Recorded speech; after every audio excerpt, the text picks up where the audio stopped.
Hello students, this is Surbhi Tiwari and you are watching your favorite educational channel Magnet Brains, जहां पर हम आपको देते हैं 100% फ्री क्वालिटी एजुकेशन। और जब 100% कहा जाता है तो इसका मतलब ये नहीं कि 2 चैप्टर्स के बाद किसी भी तरीके का पेड सब्सक्रिप्शन लेना है। मैग्नेट ब्रेन्स पर आपको CBSE, state board, Hindi medium, English medium, famous writers के बुक का सॉल्यूशन, एनटीएससी ओलंपियाड जैसा कॉम्पिटिटिव एग्जाम और बहुत सारे कॉम्पिटिटिव एग्जाम्स की प्रिपरेशन कराई जाती है 100% फ्री ऑफ कॉस्ट। हम स्टार्ट करने जा रहे हैं क्लास 6 का साइंस सब्जेक्ट। साइंस की तो हम शुरुआत करते ही हैं, पर उससे पहले ज़रूरी है कि आपके बाकी सब्जेक्ट टीचर्स हैं ना, एक बार मैं आपको इंट्रोड्यूस करा दूं। तो ये हैं आपके वो सारे टीचर्स जिनमें से कुछ आपको मैथ्स पढ़ाते हैं, सोशल साइंस, और इसके साथ में इंग्लिश है, संस्कृत है, हिंदी है। तो इनमें से वो कुछ टीचर्स हैं जो कि आपको ये सारे सब्जेक्ट्स पढ़ाते हैं।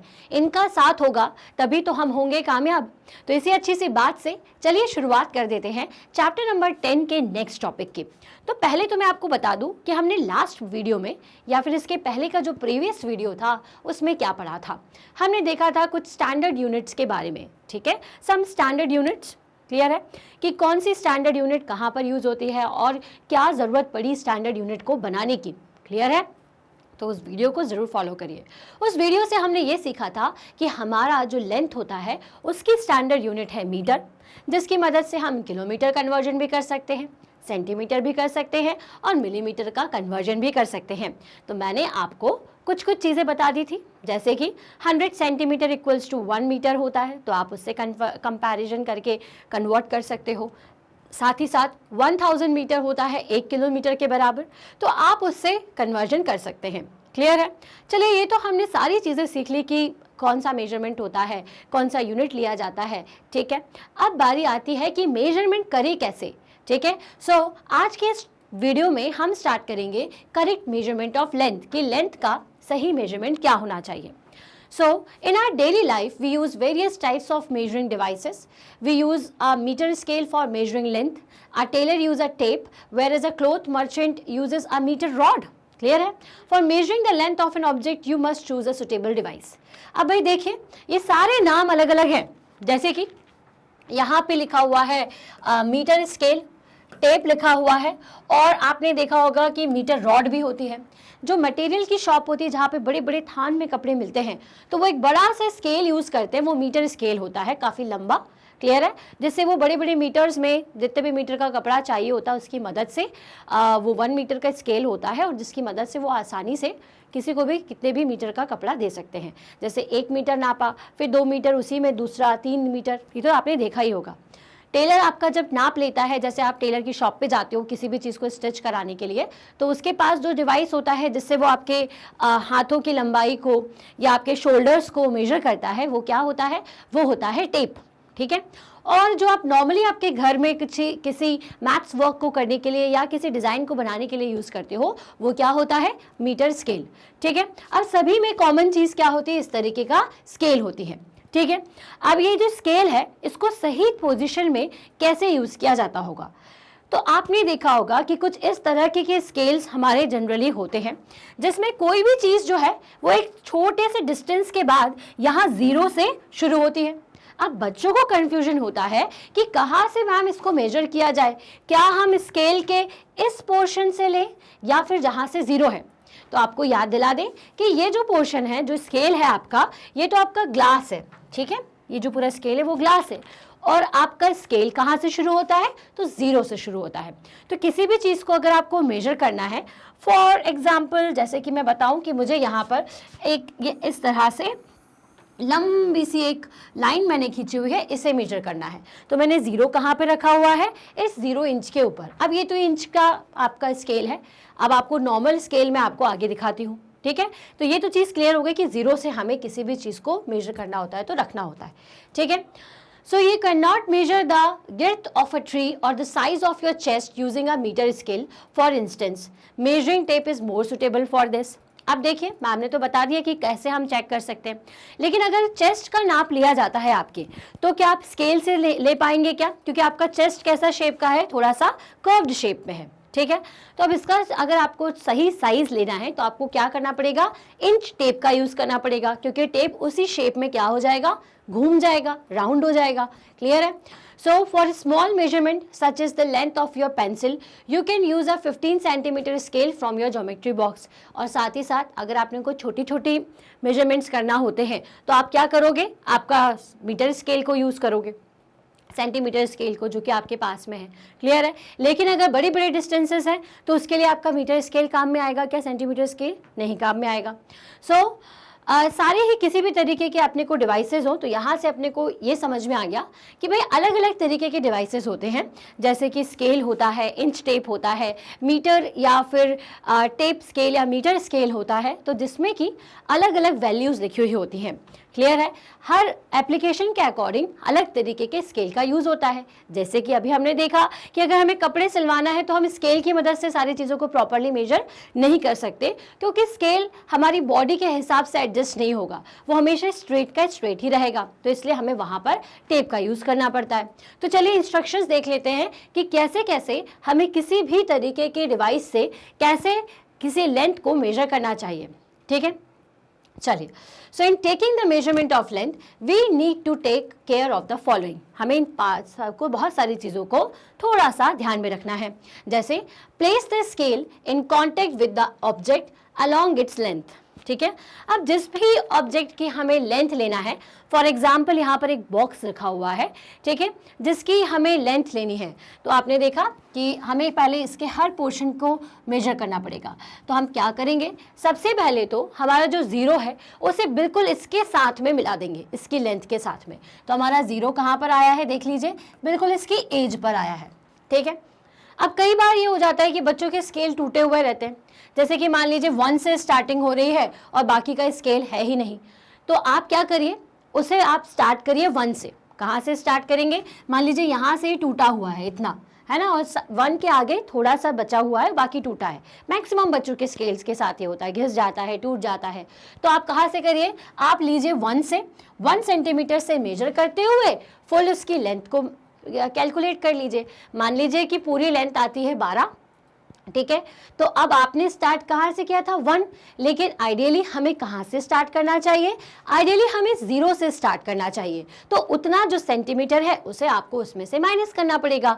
तो आप क्या करोगे, आपने 1 सेंटीमीटर को छोड़ दिया था और टोटल कितनी आई थी, 12। इसका मतलब 12 - 1 आपको करना पड़ेगा, क्योंकि हमने 0 से स्टार्ट नहीं किया। तो अगर हर बार हमें क्या याद रखना है कि हमारे पास अगर प्रॉपर स्केल है तो हम 0 से स्टार्ट करते हैं, अदरवाइज हमें क्या करना पड़ेगा, अदरवाइज हमें जितने भी सेंटीमीटर आगे आपने छोड़े हैं उतनों को फाइनल वैल्यू से माइनस करना पड़ता है।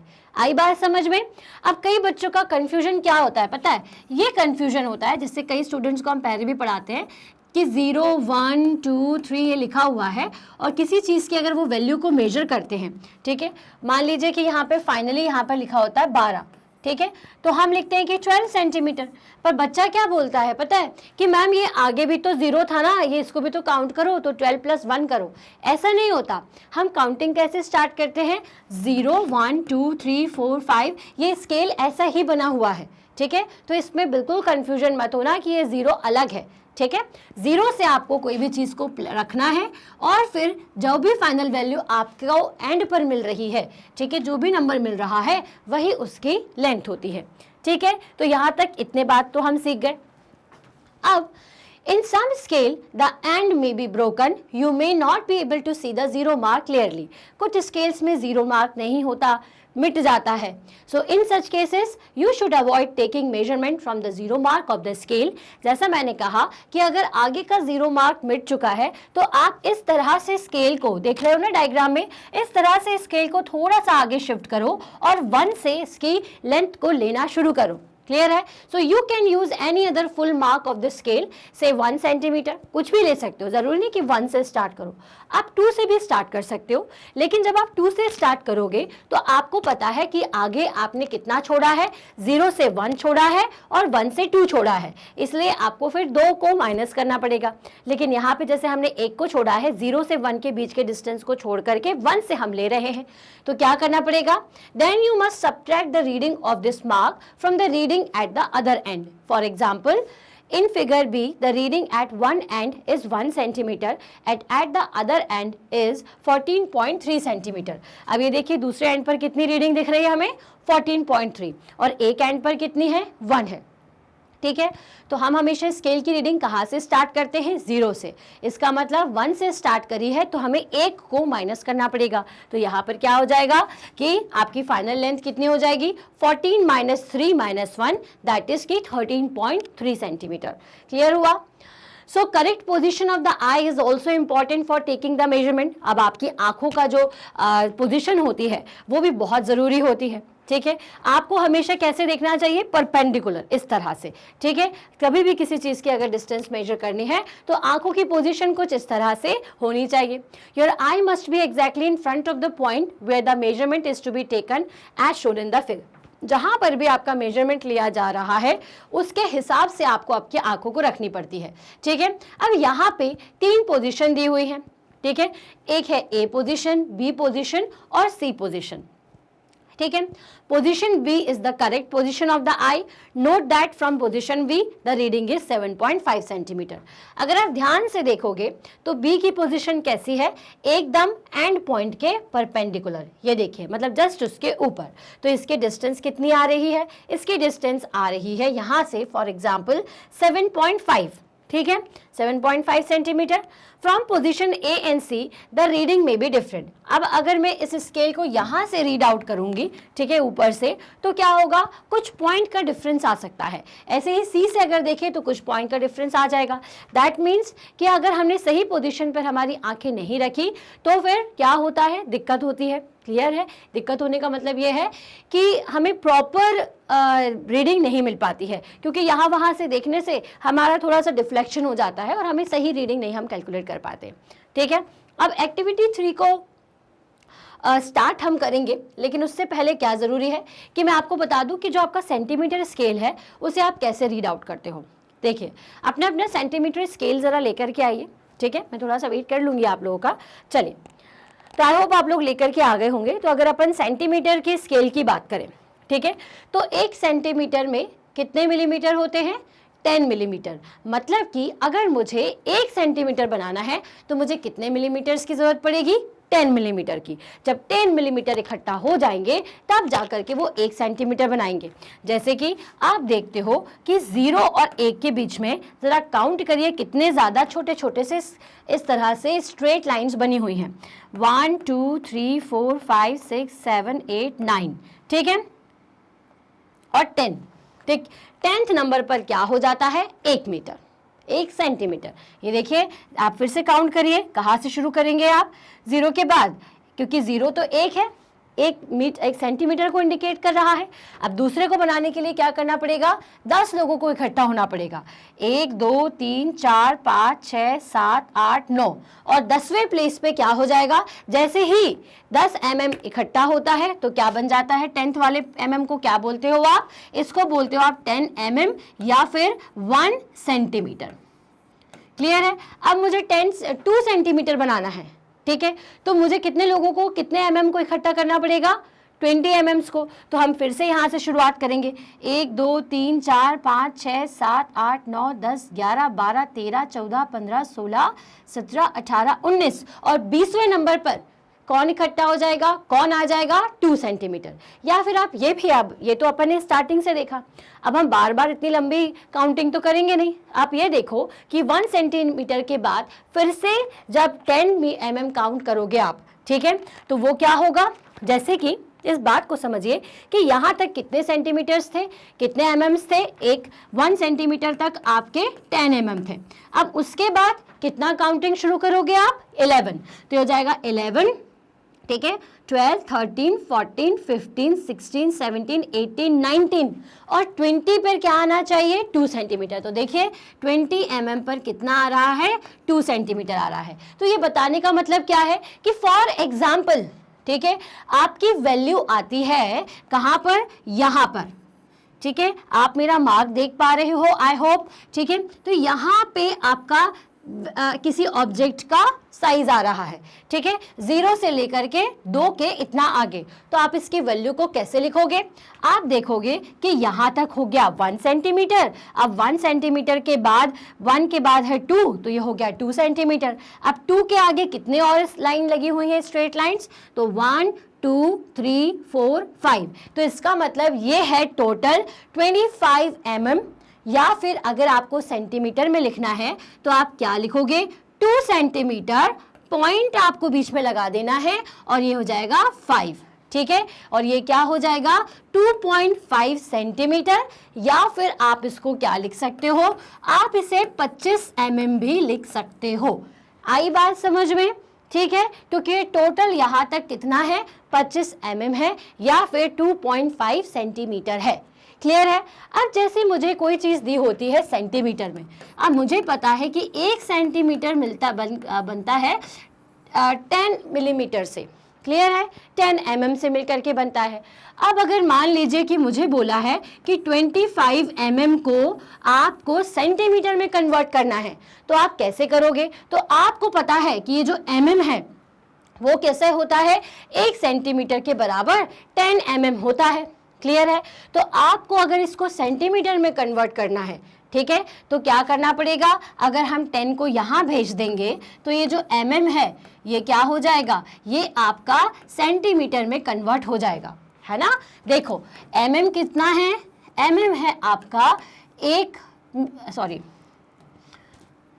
10 mm है आपके 1 सेंटीमीटर के बराबर, ठीक है। अब आप क्या चाहते हो कि ये जो mm है इसकी वैल्यू मुझे सेंटीमीटर में समझ में आए, तो हमें क्या करना पड़ेगा? mm तो छोटा है, मतलब छोटी वैल्यू मिलेगी, तो हम क्या करेंगे? इस 10 को यहाँ भेज देंगे। तो जब 10 मल्टीप्लाई में होता है और दूसरी साइड पे जाता है ना, तो डिवाइड हो जाता है, तो जाएगा 1/10 सेंटीमीटर। तो अब अगर मुझे 25 mm को किस में कन्वर्ट करना है? सेंटीमीटर में। तो मैं हर बार जब भी मुझे mm को सेंटीमीटर में कन्वर्ट करना होगा तो मैं बस क्या कर दूंगी? 10 से डिवाइड कर दूंगी। तो क्या आएगा? ये आ जाएगा, 10 से डिवाइड करेंगे तो ये हो जाएगा 2.5। ठीक है, आई बात समझ में? चलिए, इतनी कहानी ना आगे और बड़ी क्लासेस में समझ लेंगे। फिलहाल हमें यहाँ से मेजर करना आ चुका है कि देखिए हमारा स्केल जो होता है उसमें क्या होता है, हर के बीच में 10-10 का डिफरेंस होता है, क्योंकि 1 सेंटीमीटर को बनाने के लिए 10 mm को मिलना पड़ता है। तो जैसे ही 10th mm आता है तो 1 सेंटीमीटर खड़ा हो जाता है, जैसे कि 1 2 3 4 5 6 7 8 9 और 10th प्लेस पर क्या आ गया? 1। तो आप इसको 1 सेंटीमीटर बोल दो या आप इसको 10 mm बोल दो, दोनों ही कहानी एकदम सही है। ठीक है, तो ये तो स्केल का रीडिंग हो गया। अब दूसरी बात ये होती है कि इसको मेजर कैसे करना चाहिए। तो आप जब स्केल को ऐसे रखे हो तो आप उसे ऐसे या ऐसे मत देखो, आपको उसको ऐसे ही मेजर करना चाहिए ताकि करेक्ट आपको पता चल सके कि 2 सेंटीमीटर प्लस कितना mm आ रहा है। ठीक है, जिसको आप क्या लिखते हो? पॉइंट लिखते हो। जैसे मान लीजिए 2 सेंटीमीटर 5 mm आ रहा है, तो इतना बड़ा लिखोगे क्या? आप सिंपल सा लिख दो 2.5 सेंटीमीटर। ठीक है, बस पॉइंट लगाना पड़ता है। तो पॉइंट के बाद क्या वैल्यू आनी चाहिए, ये चीज़ को सही तरीके से तभी आप देख पाओगे जब आंखें आपकी बिल्कुल उससे परपेंडिकुलर होगी।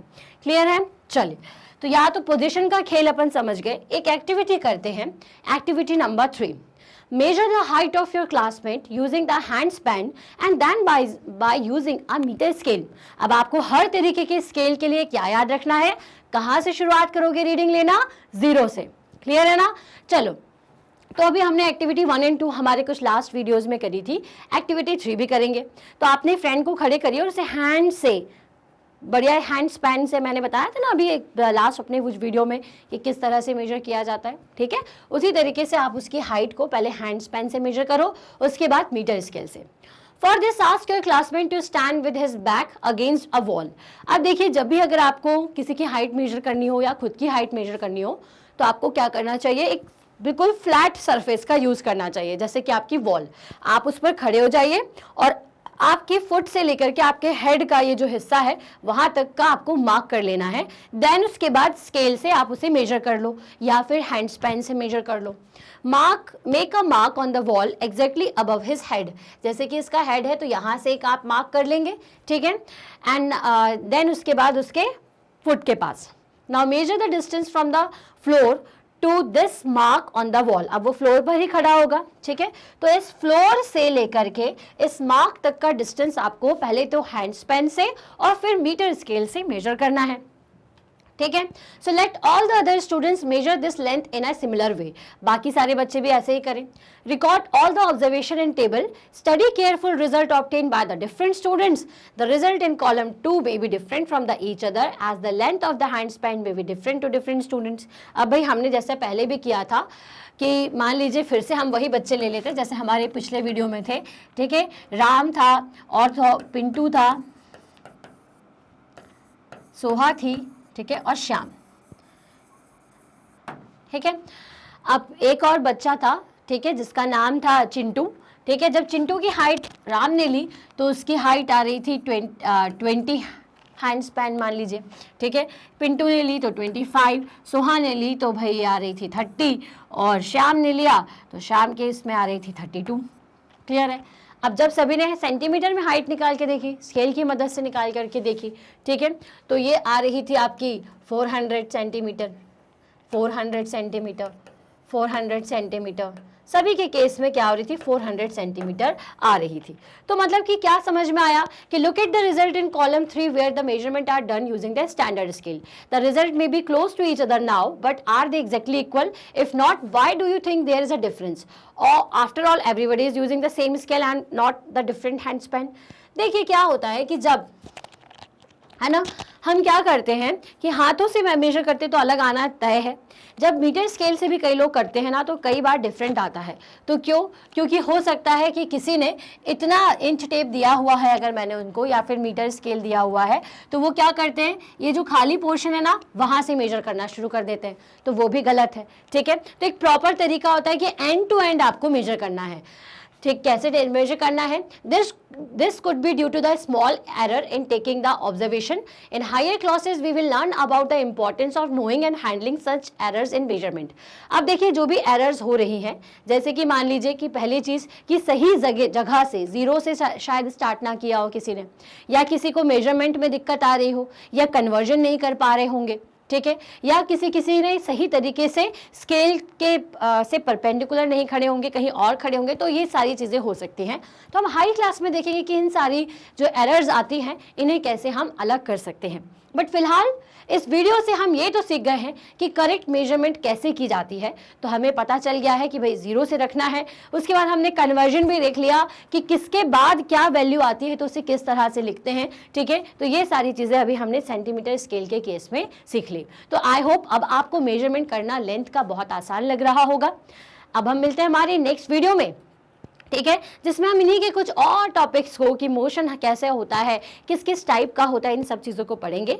तब तक के लिए मैग्नेट ब्रेन से जुड़े रहिए। और अगर कुछ प्रीवियस टॉपिक्स देखना है, कुछ चैप्टर्स देखना है, तो आप देख सकते हैं magnetbrains.com पर। आपको क्या करना है, या तो आप इस वीडियो के डिस्क्रिप्शन बॉक्स में जाइए जहाँ पर आपको प्लेलिस्ट दिख जाएगी जिसमें साइंस के सारे सब्जेक्ट्स मिल जाएंगे या सारे चैप्टर्स मिल जाएंगे, सब्जेक्ट साइंस है। और अगर आपको कोई और सब्जेक्ट पढ़ना है ना तो आप कैसे देख सकते हो, आपको जाना होगा magnetbrains.com पर। magnetbrains.com पर जाते साथ ही आपको CBSE English medium plus class 6 को सिलेक्ट करना है। क्लास 6 और CBSE सिलेक्ट करने के बाद एक इस तरह से फोल्डर ओपन हो जाएगा जिसमें आप देख रहे हैं अलग अलग सब्जेक्ट्स दिए हुए हैं। जस्ट वॉच नाउ कर दीजिए। वॉच नाउ करते साथ ही जैसे साइंस का हमने वॉच नाउ किया तो यहाँ पर आपको चैप्टर वाइज सारे वीडियोस दिख जाएंगे। जो भी वीडियो पढ़ना, जो भी टॉपिक पढ़ना है उस पर क्लिक करिए, वीडियो ओपन हो जाएगा जिसको स्टार्टिंग से एंड तक पूरा जरूर देखिएगा। जब आप पूरा वीडियो देख लिया, आपको पसंद आए तो इसे लाइक और शेयर करना और कमेंट करना बिल्कुल भी मत भूलिएगा। और अब एक अच्छी खबर हिंदी मीडियम के स्टूडेंट्स के लिए कि मैग्नेट ब्रेन्स हिंदी ऑलरेडी आ चुका है, बहुत सारे सब्सक्राइबर्स और ज़्यादा बढ़ चुके हैं। तो भाई यहाँ पे 6th क्लास से 12th क्लास तक के सारे स्टूडेंट्स के लिए ऑनलाइन एजुकेशन दी जाती है 100% फ्री ऑफ कॉस्ट। तो इसे सब्सक्राइब ज़रूर करें, भूलिएगा नहीं, सब्सक्राइब ज़रूर करना है और इसे ज़्यादा से ज़्यादा शेयर करिए, या तो अगर आप हैं या फिर आपके कुछ रिलेटिव्स के बच्चे हैं या और स्टूडेंट्स हैं तो उन तक ये खबर ज़रूर पहुँचा दीजिए। और मैग्नेट ब्रेन्स पे तो आपको पता ही है कि 100% फ्री क्लासेस किंडरगार्टन से 12th क्लास तक दी ही जाती है। तो ज़्यादा से ज़्यादा लोगों के साथ शेयर करो ताकि उसे भी इस चीज़ का फ़ायदा हो सके। और चैनल को सब्सक्राइब करना मत भूलिएगा ताकि आपको जितना भी अपडेट है कि इस वीडियो के बाद कौन सा वीडियो कब आ रहा है, कौन सा चैप्टर आने वाला है, सारी चीज़ें जो है ना ये सब्सक्राइब करने के बाद जल्दी पता चल जाती है। तो चलिए मिलेंगे हम हमारे नेक्स्ट वीडियो में, तब तक के लिए stay happy, stay healthy. Thank you so much.